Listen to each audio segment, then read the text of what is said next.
মানুষ মাত্রই ভুল করবে, এটা স্বাভাবিক। কখনো বা ইচ্ছায়, আবার কখনো অনিচ্ছায়। তবে কখনো কখনো এই ভুলের প্রায়শ্চিত্ত দিতে গিয়ে নিজের জীবনটাকেও বলিদান দিতে হয়। কারণ আমাদের সমাজটা বড়ই অদ্ভুত। তার থেকে বড় অদ্ভুত আমাদের সমাজের মানুষজন। এমনই একটি প্রায়শ্চিত্তের গল্প নিয়ে নির্মিত হয়েছে দাগি মুভিটি। মুভিটির কাহিনী এতটাই ইমোশনাল এবং বাস্তবিক যা আপনাকে শেষ মুহূর্তে কাঁদিয়ে দিবে। তাই আর দেরি না করে সরাসরি দাগি মুভির গল্পে চলে যাচ্ছি। তবে মুভিটি পুরোপুরি এনজয় করতে চাইলে অবশ্যই সিনেমা হলে গিয়ে দেখবেন। সিনেমা শুরুতেই আমরা এক দাগি আসামিকে দেখতে পাই, যে আজ বিগত 14 বছর কোনো একটা পাপের প্রায়শ্চিত্ত করে জেল থেকে ছাড়া পায়। গল্পে এই দাগি আসামির নাম নিশান, আর এই নিশান চরিত্রে অভিনয় করছে এই সিনেমার প্রধান মুখ আফরান নিশো। এরপর নিশান যখন জেল থেকে ছাড়া পেয়ে বাড়ি যাচ্ছিল, তখন সে তার জীবনের পূর্বের কিছু কাহিনী মনে করে। অতীতের কথাগুলো মনে করতেই সে অনেক ভয় পেয়ে যায়। তারপরও সে অনেক কষ্ট করে দীর্ঘ 14 বছর পর বাড়ি ফেরে। নিশানকে দেখে তার বাবা মা অনেক অবাক হয়ে যায়। তখন আবারও নিশানের পূর্বের কিছু স্মৃতি মনে পড়ে, আর আমাদেরকে দেখানো হয় নিশানের অতীত জীবন। দেখা যায় 2008 সালের ইন্ডিয়াতে তখন তত্ত্বাবধায়ক সরকার। দেশের অবস্থাও খুব একটা ভালো না। তখন দেখা যায় নিশান ইন্ডিয়া থেকে কোনো একটা পণ্য বাংলাদেশে নিয়ে আসে। তার এই কাজে মাঝে মাঝে নিশানকে ইন্ডিয়া যেতে হতো, যে বিষয়টা তার গার্লফ্রেন্ডের একদমই ভালো লাগতো না। নিশানের গার্লফ্রেন্ডের নাম ছিল জেরিন। সে জেরিনকে খুবই ভালোবাসত। আর এই জেরিন চরিত্রে অভিনয় করেছে তমা মির্জা। প্রচণ্ড সুন্দরী মেয়ে। তার বাবা একজন ইঞ্জিনিয়ার এবং উচ্চবিত্ত। তবে এই জেরিনও ভালোবাসত নিশানকে। তবে মাঝে মাঝে নিশান কোথায় চলে যায় এই ব্যাপারটা নিয়ে জেরিন খুব মন খারাপ করে। নিশান ব্যাপারটা এড়িয়ে যায়। তবে এই নিশান একটা অবৈধ কাজে জড়িত। দেশের চাকরির বাজার তেমন ভালো ছিল না, আর নিশানও তেমন ব্রিলিয়ান্ট কোনো ছাত্র ছিল না। তাই দ্রুত বড়লোক হয়ে নিজের প্রেমিকা জেরিনকে বিয়ে করার জন্য নিশান বেছে নেয় স্মাগলিংয়ের পথ। নিশান বাংলাদেশ থেকে ভারতে বিভিন্ন জিনিস চোরাচালান করত। ভারতে তার বস ছিল রঞ্জিত নামের এক লোক। স্মাগলিং করার জন্য মাঝে মাঝে নিশানকে ভারতে সপ্তাহখানিকের জন্য সময় দিতে হতো। আর এই সময়টাতে জেরিন নিশানকে খুঁজে পেত না। তবে যখনই নিশান ফিরে আসতো, তখন জেরিনের সাথে তার অনেক ভালো সময় কাটত। মাঝের সময় ঠিক মতো নিশানকে না পেয়ে জেরিন অভিমান করে থাকতো, আর নিশান অনেক বুঝিয়ে সুঝিয়ে মানিয়ে নিত জেরিনকে। এভাবেই তাদের ভালোবাসা আগাতে থাকে। নিশানের একটা কাছের বন্ধু ছিল, যার নাম ছিল বাবু। একদিন নিশান জেরিনকে নিয়ে বাবুর বাড়িতে গিয়ে ওঠে। সেখানে তারা কিছু রোমান্টিক সময় পার করছিল। তখনই সেখানে বাবুর বাবা চলে আসে এবং সে এসে বিষয়টা অনুমান করতে পারে। তবে ভাগ্যক্রমে নিশান আর জেরিন পেছনের দরজা দিয়ে পালিয়ে যেতে সক্ষম হয়। তবে এরপর থেকে জেরিন নিশানকে বিয়ের জন্য চাপ দিতে থাকে। এদিকে জেরিনের পরিবার তার জন্য ভালো ছেলে খুঁজতে থাকে। জেরিনের বাবা যেহেতু সমাজের বিশিষ্ট ইঞ্জিনিয়ার, আর জেরিন দেখতেও সুন্দরী, তাই তার ভালো ভালো পরিবার থেকে বিয়ের প্রস্তাব আসতে থাকে। এদিকে আমরা দেখি নিশান কোনো কাজ কাম না করায় তার বাবা তার উপর অনেক ক্ষিপ্ত। তাকে কোনো একটা কাজে যেতে হবে। তখন নিশান বলে, আমাকে দিয়ে এসব কিছু হবে না, আমি ব্যবসা করব। এসব নিয়ে তারা বাপ ছেলে কথা বলার মাঝে সেখানে জেরিন চলে আসে। তখন জেরিন নিশানকে বিয়ে করতে বলে, আর জানায় বিয়ে ছাড়া তোমার সাথে আমার এই 4 দেওয়ালের মধ্যে আর কিচ্ছু হবে না। যদি তুমি আমাকে এখন বিয়ে না করো, তাহলে আমার বাড়ি থেকে আমাকে বিয়ে দিয়ে দিবে, আর তারপর আমরা কখনো আর এক হতে পারবো না। এরপর সে নিশানকে একটা ডেটও জানায় এবং বলে যেন ওই ডেটে গিয়ে তার বাবার সাথে সে দেখা করে, এবং বলে দেয় যদি সেটা না করতে পারো তাহলে আমাকে ভুলে যেও। তখন নিশানও রাজি হয়ে যায়, কারণ সেও জেইনকে খুব ভালোবাসতো। তাই সে সিদ্ধান্ত নেয় জেইনের বিয়ে হওয়ার আগেই সে তার বাবার কাছে যাবে এবং তাদের বিয়ের প্রস্তাব দেবে। তখন নিশান মনে মনে ভাবে জেইনের দেওয়া সেই ডেট আসার আগে সে আরেকবার চোরাচালান করবে এবং সে মোটা অঙ্কের একটা দান মারবে। কিন্তু সেইবার ভারতে গিয়ে সে একটা ঝামেলায় পড়ে যায়। সীমান্তে বর্ডার গার্ডের হামলার শিকার হয়, যার ফলে নিশানের দেশে ফিরতে দেরি হয়। এদিকে জেরিন নিশানকে বিয়ের আগে আসতে না দেখে ধরে নেয় নিশান আসলে তার সঙ্গে টাইম পাস করছে। সে হয়তো তাকে সত্যিকারে ভালোবাসেনি। তবুও জেরিন নিশানকে খোঁজার জন্য নিশানের বন্ধু বাবুর কাছে যায়। তখন বাবু জানায় ব্যবসা একটা কাজে নিশান আগরতলা গেছে। এটা শুনে জেরিন ছুটে যায় নিশানের বাবার কাছে। তখন নিশানের বাবা জানায়, নিশান বিয়ের মানুষ নয়, তুমি অন্য কাউকে বিয়ে করে নাও, না হলে ওর পিছনে পড়েই তোমার সারা জীবন নষ্ট হয়ে যাবে। এরপর কাহিনী আবারও শিফট হয় ইন্ডিয়াতে। এখানে দেখা যায় ইন্ডিয়াতে নিশান মাদক চোরা কারবারি করতে গিয়ে বর্ডারে অল্পের জন্য বেঁচে গেছে, কিন্তু তার সাথে একজন গুলি খায় আর তাকে হাসপাতালে ভর্তি করানো হয়। এরপর নিশান সেখান থেকে সব কাজ শেষ করে দেশে চলে আসে আর জেরিনকে খোঁজা শুরু করে। তারপর নিশান তার বন্ধুর বাবুর কাছে আসে। তখন সে তার বন্ধুর কাছে জানতে পারে জেইনের বিয়ে হয়ে গেছে। ফলে সে পাগলের মতো ছুটে যায় জেইনের বাসায়। নিশান তখন জেইনকে ইমোশনালি ব্ল্যাকমেল করতে থাকে আর তার ভালোবাসার কথা বলতে থাকে। তখনই সেখানে জেরিনের হাজব্যান্ড সোহাগ চলে আসে। মূলত এই সোহাগের সাথে জেরিনের বাবা তার বিয়ে ঠিক করে রেখেছিল, কিন্তু জেরিন এতদিন বিয়ের মত দেয়নি। কিন্তু যখন সে নিশানের কোনো খোঁজ পেল না, নিশানের পরিবার তাকে ফিরিয়ে দিল, তখন বাধ্য হয়ে সে সোহাগকে বিয়ে করে ফেলেছে। আজকে তাদের বিয়ের 4-5 দিন। এর মধ্যেই জেরিন সোহাগকেও ভালোবেসে ফেলেছে, তাই সে বাকিটা জীবন তার সাথেই থাকতে চায়। কিন্তু নিশান অনেক কান্নাকাটি করতে থাকে। সোহাগ যখন জেরিনকে বলে, এই তাহলে তোমার সেই নিশান যার কথা তুমি বলেছিলে, কিন্তু তুমি তো বলেছিলে ও তোমার সাথে টাইম পাস করছে, তোমাকে ফেলে চলে গিয়েছে। কিন্তু ও তো টাইম পাস করেনি, তোমাকেও সত্যিকারের ভালোবেসেছে। জেরিন তখন জানে এসব আবেগী কথা, ও ইগো থেকে বলছে, কালকেও সব ভুলে যাবে। এরপর সে নিশানকে সেখান থেকে তাড়িয়ে দেয়। তখন নিশান আবারও সোহাগকে ফোন দেয়, তাই সোহাগ নিজেকে তৃতীয় ব্যক্তি মনে করে আর বলে, ভুল করে এসেছি তোমাদের জীবনে, তাই এটা সমাধান করা উচিত। এরপর সে জেরিনের সাথে এই ব্যাপারে কথা বললেই জেরিন সোহাগকে নিয়ে নিশানের কাছে আসে সবকিছু খোলাসা করতে। তখন নিশান জেরিনের সাথে কথা বলার জন্য 5 মিনিট সময় চেয়ে বসে। তখন জেরিন রাজি হয়, সোহাগ কথা বলার জন্য 5 মিনিটের অনুমতি দেয়। নিশান তখন আবারও জেরিনকে ইমোশনালি ব্ল্যাকমেল করতে থাকে আর পায়ে পড়ে বিয়েটা ভাঙার জন্য। সে অনুরোধ করে বলে সোহাগকে ছেড়ে তার কাছে চলে আসার জন্য, তবে জেরিন না করে বসে। আর নিশান তখন পাগলের মতো করতে থাকে এবং এক পর্যায়ে জোরপূর্বক জেরিনের সঙ্গে শারীরিক সম্পর্ক করে। আর সোহাগ যখন বুঝতে পারে তার স্ত্রীকে ধর্ষণ করা হয়েছে, তখন সে নিশানকে মারতে শুরু করে। এতে নিশান সোহাগকে ধাক্কা মেরে বসে, কিন্তু দুর্ঘটনাবশত সোহাগ ছাদ থেকে পড়ে গিয়ে মারা যায়। এখন নিশান কি করবে কোনো কিছুই বুঝে উঠতে পারছিল না। আসলে নিশানের কোনো ইন্টেনশন ছিল না সোহাগকে মারার, কারণ সে তো কোনো দোষ করেনি। তার রাগ ছিল শুধুমাত্র জেরিনের উপর। এরপরে নিশানকে পুলিশ ধরে আনে। সোহাগের মা এবং জেরিন আদালতে নিশানের বিরুদ্ধে বক্তব্য দেয়। সবাই নিশানের ফাঁসি চায়, কারণ ওর মতো সাইকো এই পৃথিবীতে বেঁচে থাকার কোনো অধিকার নেই। এমনকি এই ব্যাপারটাতে এলাকার লোকজন আরও ক্ষিপ্ত হয়ে যায়, এমনকি নিশানের বাড়িঘরও পুড়িয়ে দেয়। যখন ওদের বাড়িঘরে আগুন দিয়েছিল, তখন সেই আগুনে পুড়ে নিশানের দাদি মারা যায়। আর ঠিক এই কারণে নিশান 14 বছর ধরে জেল খেটেছিল। জেল থেকে ছাড়া পাওয়ার পর নিশান তার বন্ধু বাবুর কাছে আসে, আর জেলখানায় সে কীভাবে বদলে গিয়েছে এই ব্যাপারগুলো সে বাবুকে জানায়। এবং সে বলে, এই 14 বছর আমি জেল থেকে শুধু একটাই দোয়া করেছি, সবাই যেন আমাকে মাফ করে দেয়। আর এই দুর্ঘটনার আগে যেমন ছিল সব কিছু যেন ঠিক তেমনই হয়ে যায়। কিন্তু আইনের চোখে সে 14 বছর জেল খেটে পাপের প্রায়শ্চিত্ত করলেও সে বেরিয়ে এসে দেখে সমাজের চোখে সে এখনও ঘৃণিত ব্যক্তি। এরপর নিশান বাড়ি ফিরলে কমিশনার ফোন দিয়ে নিশানের বাবাকে জানায় নিশানকে এলাকা ছেড়ে চলে যেতে হবে, কারণ ওর মতো কুলাঙ্গারের এই এলাকায় কোনো জায়গা নেই, আর যদি তুমি জায়গা দাও তাহলে তোমাদেরও খবর আছে। তারপর নিশানের বাবা নিশানকে বলে, তুই নিজে নিজে প্রতিষ্ঠিত হও, এই এলাকায় থাকার প্রয়োজন নেই। পরের দিন সকালবেলা নিশান সরাসরি চলে আসে সোহাগের মায়ের কাছে ক্ষমা চাওয়ার জন্য, কিন্তু সে ক্ষমা চাওয়ার সাহস জোগাতে পারে না, তাই সে ফিরে আসে। এরপর সে সেখান থেকে চলে আসে তার বড় বোনের শ্বশুর বাড়িতে। সেখানে আসার পর তার বোনের হাজবেন্ড তাকে আচ্ছা হারে এটা ওটা বলতে থাকে এবং সে বলে, তোর মতো কুলাঙ্গার কেন আমার বাড়িতে পা দিয়েছে, তুই এখনই এখান থেকে চলে যা। এমনকি তার দুলাভাই নিশান ওদের বাড়িতে এসেছে শুধুমাত্র সেই কারণে নিশানের বোনকে অনেক শাসাতে থাকে। এমনটা দেখে নিশান সেখান থেকে দ্রুত চলে যায়। তার পরপরই দেখা যায় নিশানের বাবা নিশানের জন্য একটা পাত্রী ঠিক করেছে, কিন্তু মেয়েটার একটা সমস্যা আছে, মেয়েটা কথা বলতে পারে না। মেয়েটার নাম ছিল লিখন। তখন নিশান লিখনের সামনে গিয়ে বলে, আমি কিন্তু মার্ডার কেসের আসামি, 14 বছর জেল খেটে তারপর আমি বাইরে এসেছি। কিন্তু মেয়েটার কেন জানি ভালো লেগে যায় নিশানকে।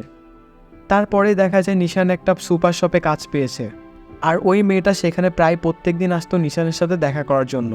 আর সেখানে এসে মেয়েটা টেক্সটের মাধ্যমে জানায়, আমি আপনার সব অতীত জানি, আমারও একটা জায়গায় বিয়ে হয়েছিল, সেই ছেলেটা অনেক লোভী ছিল, পরে টাকা নিয়ে পালিয়ে গেছে, এজন্য আপনাকে বিয়ে করতে আমার কোনো সমস্যাই নাই।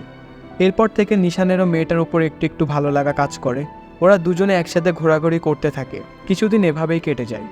নিশানের জীবনের বোধে আবারও সব কিছু ফিরে আসে, একদিকে চাকরি আর একদিকে ভালোবাসা। এরই মধ্যে হঠাৎ করে একদিন নিশানের বস তাকে ফোন করে। নিশান আগে যার সাথে চোরাকারবারি করতো সেই বস তাকে ফোন দিয়ে বলে যে সমস্যা নাই, তুমি আমার কাছে ফিরে আসতে পারো। তখন নিশান জানে, আমি এভাবেই ভালো আছি, আমি আর এসব খারাপ কাজ করব না, আমি বাকি জীবনটা ভালোভাবে কাটাতে চাই। ওনার সাথে কথা বলা শেষ করে নিশান তার কর্মস্থল সুপার শপে চলে আসে। আর এখানে আসতে সে একদম শক খেয়ে যায়। সে জানতে পারে তার চাকরিটা চলে গেছে। কারণ হিসেবে সে বুঝতে পারে নিশানের জেল থেকে ছাড়া পাওয়ার ভিডিওটা ভাইরাল হয়ে গেছে এবং সবাই জেনে গেছে নিশান একজন দাগী আসামি। এই জন্য দোকানদার তাকে কোনোভাবে চাকরিতে রাখতে চায় না। আসলে এই ভিডিওটা করেছিল সোহাগের মা, আর সেই এখন নিশানের জীবনে সব কিছু অস্বাভাবিক করার জন্য এমনটা করেছে।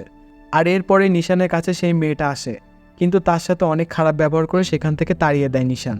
এবং সেখান থেকে সে সোজা চলে আসে সোহাগের মায়ের কাছে। সোহাগের মা তখন নিশানের ওপর অনেক রাগ দেখায়, এমনকি সে নিশানকে মারতেও আসে। আর এই ব্যাপারগুলো দেখে আশেপাশে থাকা লোকজন তাকে বাইরে নিয়ে আসে। নিশান সবার কাছে এমন লাঞ্ছনার শিকার হয়ে অনেক কান্না করতে থাকে। তারপর সেখান থেকে নিশান সোজা চলে আসে তার বোনের বাড়িতে, কিন্তু সেখানে এসে সে আবারও শক খেয়ে যায়। নিশানের বোন জামাই নিশানের বোনকে অনেক মারধর করছিল, তাও আবার নিশানেরই কারণে। তারপর সেখান থেকে অনেক মন খারাপ করে বাড়ির উদ্দেশ্যে রওনা দেয় নিশান। রাস্তায় আসতে দেখতে পায় সাধারণ মানুষ নিশানের ফাঁসির জন্য মিছিল করছে। এটা দেখে নিশানের মনটা একদমই ভেঙে যায়। এরপর সে সেখান থেকে সরাসরি বাড়ি চলে আসে। নিশানের বাবা তাকে দেখা মাত্র কষে একটা চোর বসিয়ে দেয়। তারপর ওদের বাড়িতে ওদের গ্রামের কমিশনার চলে আসে। তখন নিশানের বাবা জিজ্ঞাসা করে, কেন তুই সোহাগের মায়ের কাছে গিয়েছিলি? নিশান জানায়, মাফ চাইতে গিয়েছিলাম, ওনার ছেলেকে আমি মেরে ফেলেছি, তো এটুকু তো ওনার পাওনাই আছে। তখন কমিশনার বলে ওঠে যে সবাই বলছে যে তুমি ওনাকে মারতে গিয়েছিলে, সবাই তোর ওপর অনেক ক্ষিপ্ত, তাই তোর জন্য এই গ্রামটা অনেক রিস্কি, তাই ভালো হবে তুই এই গ্রাম ছেড়ে দূরে কোথাও চলে যা। আর অন্য কোনো উপায় না থাকায় নিশান এই এলাকা ছেড়ে চলে যেতে চায়। তখন বাবা বলে, তুই রাজশাহী চলে যা আর গিয়ে লিখনকে বিয়ে করে একটু শান্তিতে থাক। পরদিন রাজশাহী চলে আসে নিশান। এরপর সেখানে লিখনও আসে, আর তারা দুজনে একসাথে থাকতে শুরু করে। আস্তে আস্তে তাদের মধ্যে সম্পর্কটাও ভালো হতে থাকে। আবারও মনে হয় সুখ চলে আসে নিশানের জীবনে, কিন্তু এই নিশানের জীবনের তো সুখ বেশি দিন টেকে না। যাই হোক, এরপর একদিন তারা দুজনে যখন ঘোরাঘুরি করছিল তখন নিশান দূর থেকে দেখতে পায় জেরিনকে এবং তার সাথে একটা ছোট্ট মেয়েকে। এটাতে সে অনেক বেশি অবাক হয়ে যায়। সাথে সাথে নিশান ফোন দেয় বাবুকে এবং জানায় জেরিনকে দেখলাম আজকে, ওর সাথে একটা মেয়েও আছে। তখন বাবু বলে, এখন তুই শুধুমাত্র লিখনকে নিয়ে চিন্তা কর, জেরিনকে নিয়ে আর তোর ভাবা লাগবে না। কিন্তু নিশানের মন তো শুধু জেরিনের দিকে। যে জেরিনকে সে একবার ভালোবেসেছে তাকে কি ভোলা যায়? ভালো কি সবাইকেই বাসা যায়? এরপর নিশান বাড়িতে না ঢুকে খুঁজতে থাকে জেরিনকে। অনেক খোঁজাখুঁজি করতে থাকে নিশান, কিন্তু কিছুতেই সে তাদেরকে খুঁজে পাচ্ছিল না। এরপর নিশান যখন একটা গলি দিয়ে হাঁটছিল তখন হঠাৎ করে কয়েকজন এসে উঠিয়ে নিয়ে যায় নিশানকে। তারপর নিশান যখন জ্ঞান ফেরে তখন সে দেখতে পায় তার আগের বস তাকে উঠিয়ে নিয়ে এসেছে। এর নাম রবি। এই রবি আর রঞ্জিতের সাথেই নিশান চোরার কারবারে কাজ করত। এরপর নিশানকে রবির বাড়িতে নিয়ে আসলে সে দেখতে পায় ওই পিচ্চি মেয়েটাকে যাকে সে জেইনের সাথে দেখেছিল। এটা দেখে নিশান অবাক হয়ে যায়। তখন রবি জানায়, ওইটা আমার সৎ মেয়ে, আমারও একটা ছেলে আছে। ঠিক তখনই সেখানে এসে পৌঁছায় জেরিন। তখন নিশানের আর বুঝতে বাকি থাকে না যে রবি জেরিনকে বিয়ে করেছে। যা বুঝতে পেরে নিশান একদমই হতভম্ব হয়ে যায়। যে জেরিনকে সে এতটা ভালোবাসে, যার জন্য সে 14 বছর জেল খেটেছে, যার জন্য সে তার পরিবার সমাজ থেকে বিচ্ছিন্ন, সেই জেরিন মাদক চোরাকার বাড়ির স্ত্রী। সে তখন বুঝতে পারে না যে কেন এই রবির সাথে জেরিনের বিয়ে হয়েছে। তার পরপরই নিশানকে ফোন দেয় তার আগের বস রঞ্জিত।